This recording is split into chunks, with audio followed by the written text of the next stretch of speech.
দাবি মেনে নিয়ে এই খুরশিদ আলমের পদত্যাগ করতে হবে। এই রাস্তার আন্দোলনেই ফেরাউন ফ্যাসিবাদ ফেরাউনকে এই দেশ থেকে পালিয়ে যেতে বাধ্য করেছিল।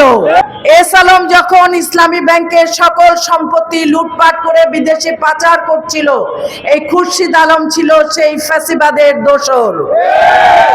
একজন ফ্যাসিবাদের দোসর, একজন বাংলাদেশ বিরোধী শক্তি কি করে ইসলামী ব্যাংকের মতো ব্যাংকের চেয়ারম্যান হিসাবে নিয়োগ প্রাপ্ত হতে পারে?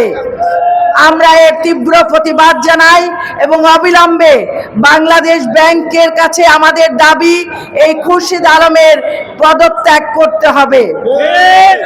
এবং আমরা দাবি করছি, বাংলাদেশ ব্যাংকের মুখপাত্র ঘোষণা করেছেন রাস্তার আন্দোলন দিয়ে ব্যাংকের সিদ্ধান্তের পরিবর্তন হবে না। আমরা বলতে চাই জনাব মুখপাত্র, আপনার উদ্দেশ্যে, এই রাস্তার আন্দোলনেই ফেরাউন ফ্যাসিবাদ ফেরাউনকে এই দেশ থেকে পালিয়ে যেতে বাধ্য করেছিল। এই রাস্তার আন্দোলনেই বাংলাদেশের বাইতুল মোকাররমের খতিব পর্যন্ত পালিয়ে যেতে বাধ্য। সুতরাং রাস্তার জনগণের এই আশা আকাঙ্ক্ষাকে আপনি হেলা করবেন না, উপেক্ষা করবেন না।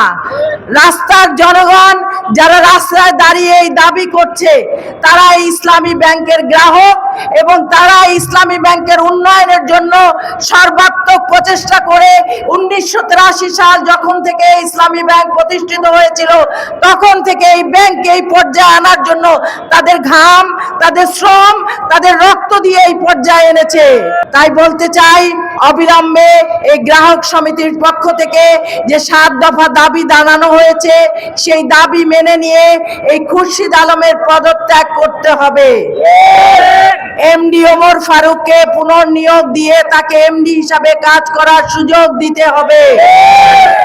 এই এস আলমের দোসর সহ যারাই বাংলাদেশ ব্যাংকের বিভিন্ন পর্যায়ে নিয়োজিত আছেন, তাদেরকে সরিয়ে ইসলামী ব্যাংককে এশিয়ার মধ্যে আবার সর্বোচ্চ ব্যাংক হিসাবে প্রতিষ্ঠিত হওয়ার সুযোগ করে দিতে হবে। ইউএফটি ফার্স্টের সাথে ট্রেড করুন যে কোনো জায়গা থেকে, ক্যাম্পাসে ক্লাসের ফাঁকে, ঢাকার জ্যামে বসে কিংবা ঘরে বসে। ট্রেডিং এখন হাতের মুঠোয়, তাই ট্রেড করুন যখন খুশি, যেখানে খুশি।